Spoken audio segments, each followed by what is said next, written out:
Bismillah, walhamdulillah, wa salatu wassalam ala rasulillah, amma ba'd. There was a lady who wanted her husband to give a gift to her child. And not only that, to go to the Prophet ﷺ and let him witness that this happened, the gift occurred. So they go to the Prophet ﷺ, they said, Ya Rasulullah, we want to give our son this gift and we want you to testify that this transfer of ownership occurred.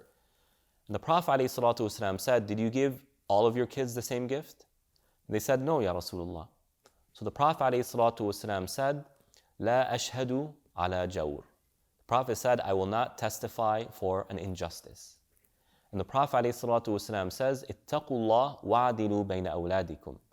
And he repeats this 3 times, I'dilu bayna awladikum, I'dilu bayna awladikum, I'dilu bayna awladikum. Have taqwa of Allah and be fair with all of your kids. Be just between them.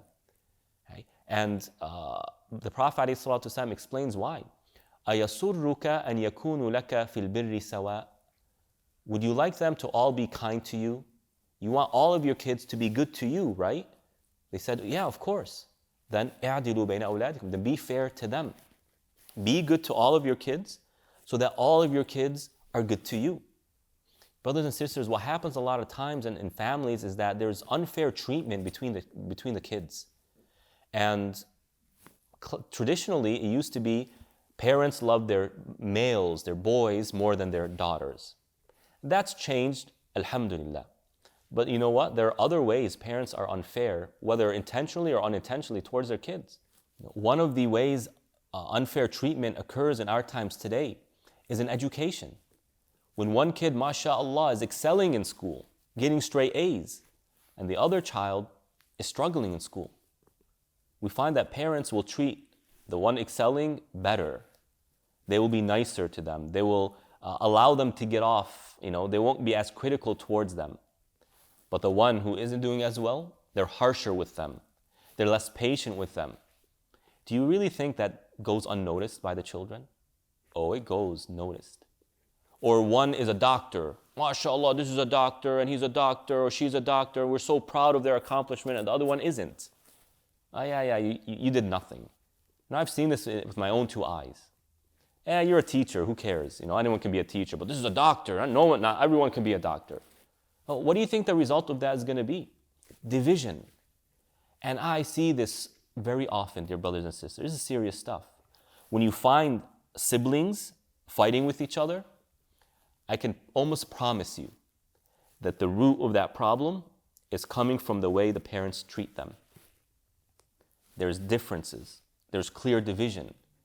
The parent clearly treats one better than the rest.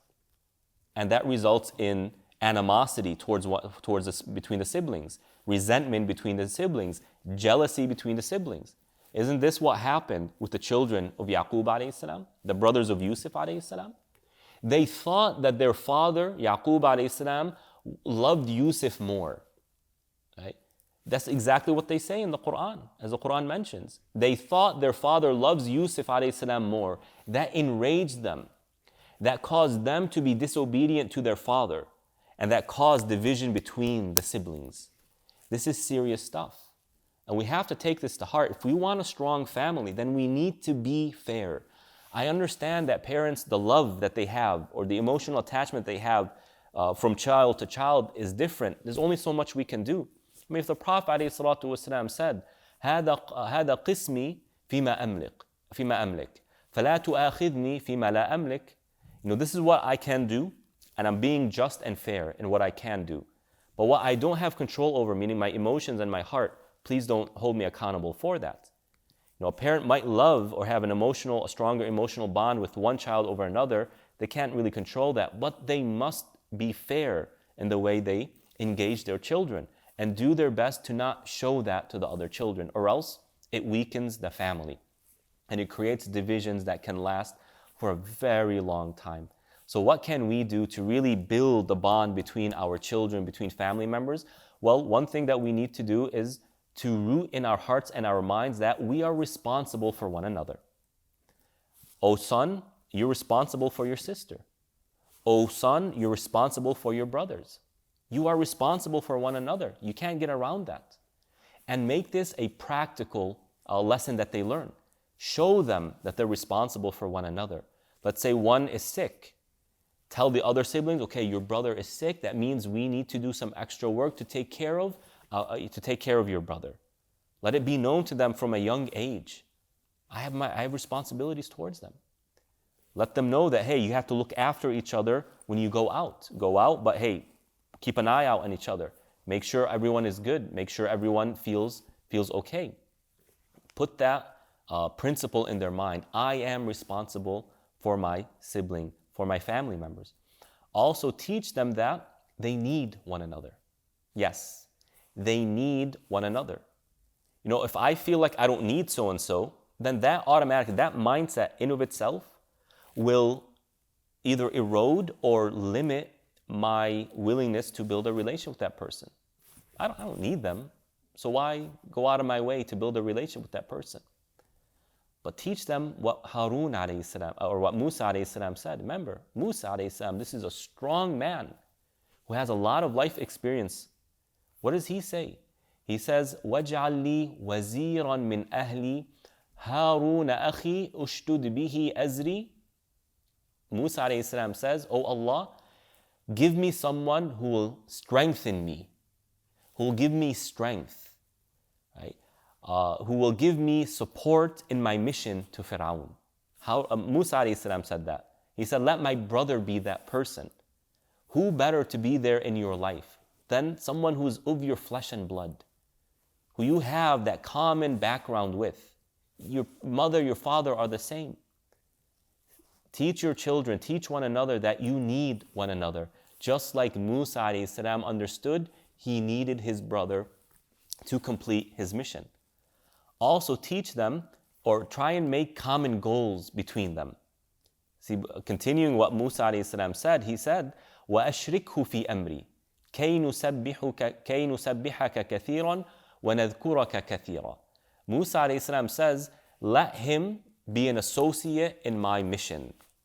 Let him have the same goal that I have. Create common goals between your children. Put them at the same task. Say, look, we have this thing to do. You two need to learn how to do it together. Right? When you put a common goal between your children, or between husband and wife or family members, they're going to have to learn to do certain things. They're going to have to learn to communicate with one another. They're going to have to learn to share responsibilities. They will understand that my success is dependent on this individual. Their success is also my success. We succeed together or we fail together. And when success comes about with each other, that brings a sense of joy to the heart. And that means I feel good because my sibling is by me. I like the fact that my sibling is with me, or that this family member is with me. Be there for each other. Work together. And it all starts with being fair to one another. In a time when, even here in America, brothers will come and say, oh, our sister doesn't need from the inheritance money. We have wives and she's married, she's okay. We want to exclude her from the inheritance. That's simply inappropriate. But why were the brothers thinking that way in the first place? Unless, maybe, that value of you are responsible for your sibling. You are stronger with your siblings. You have a common goal that you either succeed together or you fail together. That may have not been rooted in their minds when they were children. So we ask Allah subhanahu wa ta'ala for tawfiq. Wassalamu alaikum wa rahmatullahi wa barakatuh. Assalamu alaikum everybody. Thank you for watching. If you're finding benefit in these videos, remember that every day throughout the month of Ramadan, we'll be releasing a new video. Our goal is to build a stronger family, especially in our times today when the family unit is really dissolving. It's so important for us as Muslims and to serve as a role model for all of humanity. Share these videos, like, drop a comment. We'll see you at the next video. Bismillah.